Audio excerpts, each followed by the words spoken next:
भक्ति लीला चल रही है ना, जब वो विद्यार्थी जीवन में है। तो ईश्वरपुरी पाद जी एक बार मायापुर आए, तो निमाई से जब उनकी भेंट हुई तो निमाई ने उन्हें अपने घर पे आमंत्रित किया कि प्रसाद पाने आइए। फिर सची माता ने रसोई तैयार की, भगवान के लिए नैवेद्य बनाया। उसी समय निमाई के साथ ईश्वरपुरी पाद जी की कृष्ण संबंधित चर्चा हुई थी। नवद्वीप में गोपीनाथ आचार्य के घर कुछ महीने ईश्वरपुरी पाद जी रहे। परम विरक्त गदाधर पंडित जी का शुद्ध प्रेम दर्शन व उनके शुद्ध प्रेम से संतुष्ट होकर ईश्वरपुरी पाद जी ने स्वरचित श्री कृष्ण लीलामृत ग्रंथ अत्यंत प्रीति के साथ उन्हें पढ़ाने लगे। और जब भी कोई वैष्णव हमसे प्रसन्न होगा तो क्या करेंगे, जो उनके पास संपत्ति वो हमें दे देंगे, है ना। हमारे घर वाले प्रसन्न होंगे तो क्या करेंगे, हमारे नाम पे लिख जाएंगे जो भी होगा उनका। ऐसी वैष्णव भी करते हैं। तो उनकी संपत्ति क्या, भगवान का प्रेम, जो उनके शास्त्र अध्ययन है, शास्त्रों की जो नॉलेज है। तो जो ईश्वरपुरी पाद जी हैं वो गदाधर पंडित जी से प्रसन्न हुए, उनका प्रेम देख के भगवान के प्रति। फिर उन्होंने स्वयं उन्हें श्री कृष्ण लीलामृत अपना ग्रंथ उन्हें पढ़ाया। तो उस समय निमाई भी हर दिन वहां प्रणाम करने जाते थे।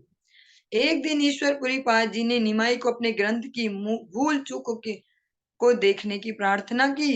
तो निमाई ने इसके उत्तर में कहा, प्रभु बोले भक्त वाक्य कृष्णेर वर्णन, इहाते जो दोष देखे से ही पापी जन, भक्तेर कवित्व ये ते मते के नया, सर्वथा कृष्णेर प्रीति ताहाते निश्चय, मूर्ख बोले विष्णाय विष्णवे बले धीर, दुई वाक्य परिग्रह करे कृष्ण वीर, इहाते जो दोष देखे ताहार से दोष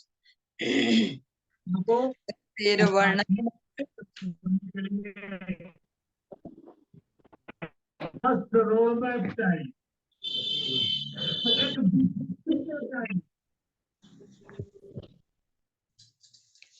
हरि बोल। अतएव तुम्हारे से प्रेमेर वर्णन, इहाते दूसरी वेक कौन साहसी जन। महाप्रभु जी ने कहा, ईश्वरपुरी पाद जी ने अपना ग्रंथ निमाई को देख के कि इनकी कितनी पकड़ है अपने विद्या अध्ययन में, तो अपना ग्रंथ दिखाया, बोला इसमें थोड़ी गलती गलती बता दो। तो निमाई पंडित ने कहा, अर्थात महाप्रभु ने कहा, एक तो भक्त वाक्य, फिर उसमें भी श्री कृष्ण का वर्णन। एक तो भक्त ने लिखा है इसको, और लिखा भी क्या है, भगवान श्री कृष्ण का वर्णन। तो इसमें जो दोष देखेगा वो पापी ही होगा। भक्त का कवित्व जैसा तैसा क्यों न हो, भक्त कैसा भी लिखे वह निश्चित रूप से कृष्ण का प्रीतिकर होगा, उससे निश्चित ही भगवान प्रसन्न होंगे, चाहे वो कैसा भी लिखे। मूर्ख लोग विष्णाय कहते हैं, जबकि बुद्धिमान विष्णवे कहते हैं। श्री कृष्ण दोनों प्रकार के वाक्यों में शब्दों को नहीं देखते। भगवान क्या देखते हैं, भाव। जो अभी हम चर्चा कर रहे थे भागवत कथा के संबंध में, भगवान भाव को देखते हैं, मूल भाव क्या है इसमें, अर्थात भक्त के लेख में जो दोष देखता है वह दोष स्वयं देखने वाले में होता है। और जो भक्तों के लेखनी में दोष देखता है वो उसमें ही है जो दोष देख रहा है। भक्त के वर्णन मात्र से ही कृष्ण का संतोष होता है। अतएव आपका जो ये प्रेम वर्णन है, कौन ऐसा दुशासिक होगा जो इसमें दोष देखेगा, अर्थात मैं इसमें दोष नहीं निकाल सकता। श्रीमन नित्यानंद प्रभु पश्चिम भारत के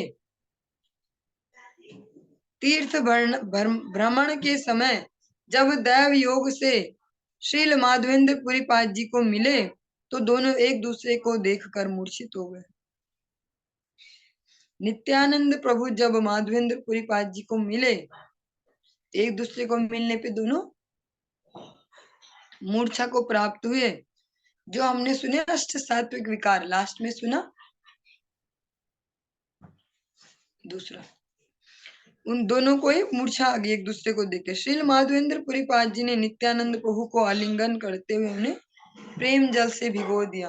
माधवेंद्र पुरी पाद जी ने नित्यानंद प्रभु को गले से लगाया, अपने अश्रु जल से उन्हें भिगो दिया।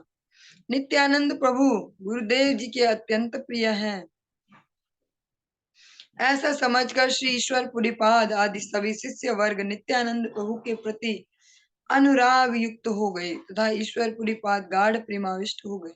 ईश्वर पुरीपाद जी ने जब उन दोनों का ये व्यवहार देखा, नित्यानंद प्रभु और माधवेंद्र पुरीपाद जी का, तो वो समझ गए कि नित्यानंद प्रभु गुरुदेव के अत्यंत प्रिय हैं। जय श्री माधवपुरी श्री कृष्ण प्रेमपुर भक्ति कल्पतरु ते हो प्रथम अंकुर श्री ईश्वर पुरी पाद पुरी रूपे अंकुर पुष्ट हैल आपने चैतन्य लीला स्कंद उपजिल। श्री ईश्वर पुरीपाद जी ने अपने अप्रकट से पूर्व अपने दोनों शिष्य काशीश्वर, जैसा हमने शुरू में सुना था कि जो आप लोगों ने कई और भक्तों के चरित्र में भी सुना, एक नाम गोविंद, महाप्रभु के जो पर्सनल सेवक हैं गोविंद, वो वास्तव में क्या है, महाप्रभु के गुरु भाई हैं। ईश्वर पुरीपाद जी के दो शिष्य थे और भी, काशीश्वर और गोविंद। तो उन्होंने अपने शरीर छोड़ने से पहले दोनों को महाप्रभु की सेवा में लगा दिया। यद्यपि दोनों महाप्रभु जी के गुरु भाई थे, गुरु की आज्ञा अवश्य पालनीय है, लेकिन गुरु जी ने आज्ञा दी है तो गुरु जी की आज्ञा से गुरु भाई की सेवा में लग गए। ऐसे विचार से श्रीमन महाप्रभु ने उन्हें सेवक के रूप में ग्रहण किया।